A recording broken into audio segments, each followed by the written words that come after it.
Hola amigos, bienvenidos a Seculorum. Vamos a reflexionar con el Evangelio de este domingo. Jesús se encuentra a solas con sus discípulos y les plantea una pregunta acerca de su identidad. ¿Quién es Él, según los de fuera, para dirigir después la misma cuestión a sus discípulos? La pregunta sobre la identidad de Jesús es importante porque es necesario saber quién es para poder entenderle. ¿Entienden los de fuera, la gente, a Jesús? La respuesta que dan los discípulos es un tanto desoladora.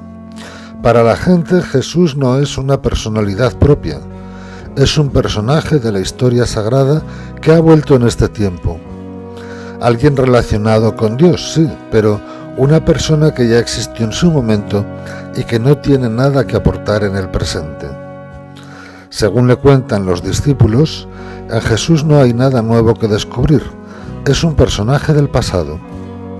Pero Jesús no hace ningún comentario al respecto. No le interesa tanto saber qué dice la gente sobre él, como volcar la misma pregunta hacia los discípulos. ¿Y vosotros, quién decís que soy yo?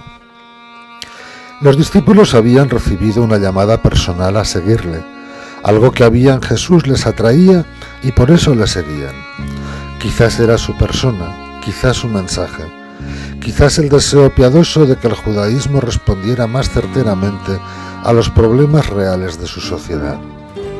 Puede que intuyeran algo acerca de la verdadera identidad de Jesús, pero ellos podían ver que la presencia de Jesús generaba polémica allí por donde fuera. En el mejor de los casos, pudieron creer que Jesús es la presencia de ese Mesías libertador que esperaba el nacionalismo judío. De ello da prueba el episodio de la ascensión en el libro de los Hechos, cuando los discípulos le preguntan: ¿es ahora cuando vas a restaurar la soberanía de Israel? En cualquier caso, los discípulos no tuvieron nunca una revelación puntual y definitiva sobre quién era Jesús. Pudieron ir descubriéndolo en el transcurso de su vida, o mejor, acercarse más o menos a la verdad sobre él. Pero no sería hasta después de la Pascua cuando se percatasen de la profundidad que encerraba la personalidad de Jesús y su procedencia del Padre, el Hijo de Dios. A la pregunta de Jesús, todos los discípulos han guardado silencio, a excepción de Pedro, que ha salido con uno de esos prontos que le caracterizan en los evangelios, solo que esta vez ha dado en el clavo, ha dado la respuesta más precisa y exacta que se podía dar acerca de Jesús. Tú eres el Mesías, el Hijo de Dios vivo.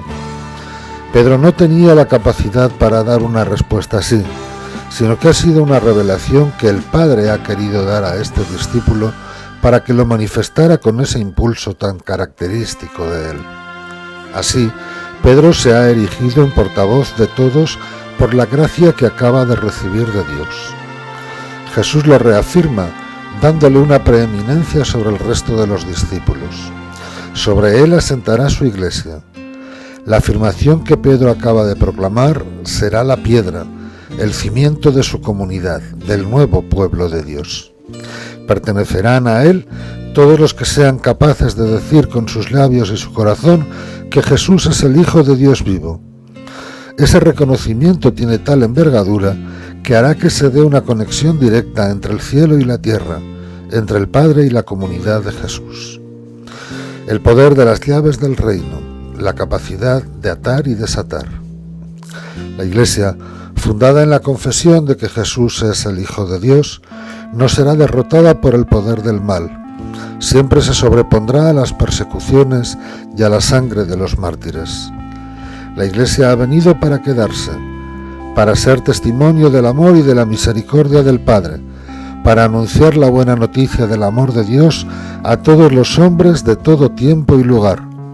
Allí donde haya un cristiano que ore, allí donde haya un sacerdote que consagre el pan y el vino, allí estará la Iglesia, allí estará Jesús, allí estará Dios. Apliquemos este pasaje evangélico a nuestra vida y pensemos quién es Jesús para mí.